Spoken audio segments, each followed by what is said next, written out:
મારા વાલા પ્રિયો, ઈસુ ખ્રિસ્તના નામમાં હું તમને શુભેચ્છા પાઠવું છું. આજે કોઈ કાર્ય તમારા હૃદયને અસર કરે છે. તમે ઘાયલ હૃદય સાથે આ શબ્દ સાંભળી રહ્યા છો. કોઈએ તમારા હૃદય ઉપર ઈજા પહોંચાડી છે અને તે તમને અસર કરી રહ્યું છે. કેટલાક લોકો માટે 10 કે 15 વર્ષ પહેલાંના કોઈકના શબ્દો અને કાર્યો તે તમને ઈજા પહોંચાડી રહ્યા છે. તે ભૂલી ન શકવાથી જ્યારે પણ તમે તેના વિશે વિચારો છો તમારા હૃદયમાં વેદના થાય છે. તે તમારા હૃદયમાં ઊંડે સુધી રહેલો એક ઘા છે, એવો ઘા કે જે તમારા જીવનમાં હાજર હોઈ શકે છે. હવે પ્રભુ તેના વિશે શું કહે છે જો એમ વિચારો છો તો? કોરિન્થીયોને બીજો પત્ર 1 અધ્યાયનું 3 વચન, સર્વ દિલાસાના ઈશ્વર, આમ પ્રભુનું નામ આપવામાં આવ્યું છે. સર્વ દિલાસાના ઈશ્વરની સ્તુતિ થાવ. તે તમને દિલાસો આપી શકે છે. જો તમારા શરીરને ઈજા થાય છે, તમારું શરીર દુઃખી થાય છે અને વેદના થાય છે, પરંતુ દિલાસો તે હૃદય માટે છે, આંતરિક માણસ પરના ઘા માટે છે. હૃદય ઉપર જે ઘા આવે છે, આત્મા ઉપર જે ઘા આવે છે, કોઈના શબ્દો તમને ઘાયલ કરે છે, કોઈના કાર્યો તે તમને ઘાયલ કરી રહ્યા છે, અને જ્યારે પણ તેના વિશે વિચારો છો તમને એક વેદના પહોંચે છે. શું તમે પણ આવા કોઈ પણ ઘા સાથે જીવી રહ્યા છો? પ્રભુ કહે છે, મારા દીકરા, મારી દીકરી, હું તમને દિલાસો આપી શકું છું. હું તારી સાથે છું. એક પ્રભુ જે આપણને દિલાસો આપે છે. બાઇબલની અંદર તમે જુઓ, એક સ્ત્રી છે, એક વિધવા. તે રડીને કહે છે તેનો એક દીકરો છે તે ગુજરી ગયો છે. તેના હૃદયમાં ઘા છે.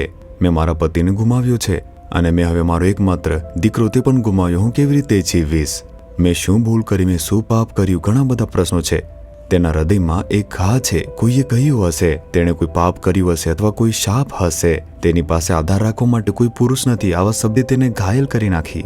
તે આવીને રડી રહી છે. જ્યારે ઈશુએ તેના આંસુ જોયા, તેને દયા આવી. તેની પહેલાં એક વાત કહી કે સ્ત્રી, રડશો નહીં, બેટી રડશો નહીં. તેને દિલાસો આપે છે. એ દિલાસો છે જે ઈશુએ પહેલું કામ ત્યાં કર્યું હતું. લાજરસના મૃત્યુના સમાચાર સાંભળ્યાના 4 દિવસ પછી પ્રભુ ઈશુ બેથનીમાં આવે છે. માર્થા અને મરિયમ રડી રહ્યા છે. તેમના સગા બધા રડી રહ્યા છે. 4 દિવસ થઈ ગયા છે અને તેઓએ તેને દફનાવી દીધો છે. હવે શું કરવું? આ ઈશુએ ઘણા લોકો માટે ચમત્કાર કર્યા. તે આ પરિવારને પ્રેમ કરતો હતો. ઈશુ તે ચમત્કાર કરવા આવ્યા છે. મૃત્યુ પામેલા લાજરસનું પુનરુત્થાન થશે, પરંતુ તેમને તાત્કાલિક દિલાસો આપવાની જરૂર છે. જ્યારે તેઓ રડ્યા ત્યારે પ્રભુનું વચન કહે છે કે ઈશુ પણ રડ્યા હતા. તેમનો આત્મા વ્યથિત થયો હતો. તેમને દુઃખના આંસુ આવ્યા હતા. જ્યારે તેઓએ ઈશુના આંસુ જોયા, તેઓએ વિચાર્યું તે આપણા માટે રડી રહ્યા છે. એક દિલાસો. તેમણે આંસુ વહાવ્યા છે અને તેમને દિલાસો આપ્યો. તે પછી તે એક ચમત્કાર કરે છે. એક પ્રભુ જે તમારા માટે આંસુ વહાવે છે. એક પ્રભુ જે જ્યારે તમે રડો છો તે પણ રડે છે. તે કેવળ રડીને જતા રહેશે નહીં, તે ચમત્કાર કરશે. તે તમારા ઘાને બદલવા, દુઃખને બદલવા માટે એક ચમત્કાર કરશે. પરંતુ સૌ પ્રથમ તમને આરામની જરૂર છે. એટલા માટે પ્રભુ તમારી સાથે વાત કરે છે, દીકરી, હું તમને દિલાસો આપનાર એક પ્રભુ છું. પવિત્ર આત્માને દિલાસો આપનાર કહેવામાં આવે છે. બાઇબલમાં આમ લખ્યું છે, પવિત્ર આત્મા જે આપણને દિલાસો આપે છે. જ્યારે તેમની હાજરી ઉતરે છે, આપણા ઘાતે નીકળી જશે અને તમારા હૃદયમાં દિલાસો આવશે. હું તેમાંથી પસાર થયો છું. ઘણા લોકોએ મને એવી રીતે ઘાયલ કર્યો છે. જ્યારે હું તેમના શબ્દો અને કાર્યોથી ખૂબ જ ઘાયલ થયો હતો. મેં પણ મારા હૃદયમાં ખૂબ જ રડ્યો હતો. અને તે સમયે પવિત્ર આત્માની જે હાજરી હતી તે મારી ઉપર ઉતરી અને દિલાસો આપનાર તરીકે આશ્વાસન લાવે છે. રડશો નહીં, દુઃખી થશો નહીં. લોકો આવાજ છે, હું તારી સાથે છું, હું કાળજી રાખીશ. આશ્વાસનના તે શબ્દો આપણા હૃદયમાં રહેલા બધા ઘા દૂર કરશે, દુઃખને બદલી નાખશે. પ્રભુ આજે કહે છે, મારી દીકરી, મારા દીકરા, તું કેમ રડે છે? તું કેમ પરેશાન છે? તારું હૃદય કેમ રડે છે? હું તારી સાથે છું. એક અદ્ભુત પ્રભુ જે તમને દિલાસો આપે છે. તમારા દુઃખને બદલવા માટે, દુઃખને દૂર કરવા માટે હું ઘાયલ થયો હતો.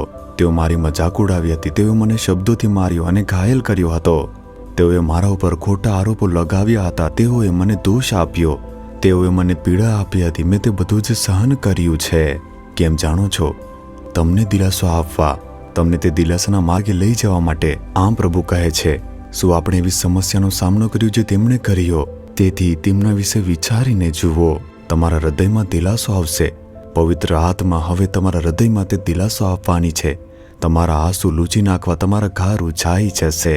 હે પ્રભુ, આ દીકરીને જુઓ, આ દીકરાને જુઓ. તેઓ ઘાયલ હૃદય સાથે ઊભા છે. તેમનું હૃદય રડી રહ્યું છે, તે કોઈને કહી શકતા નથી.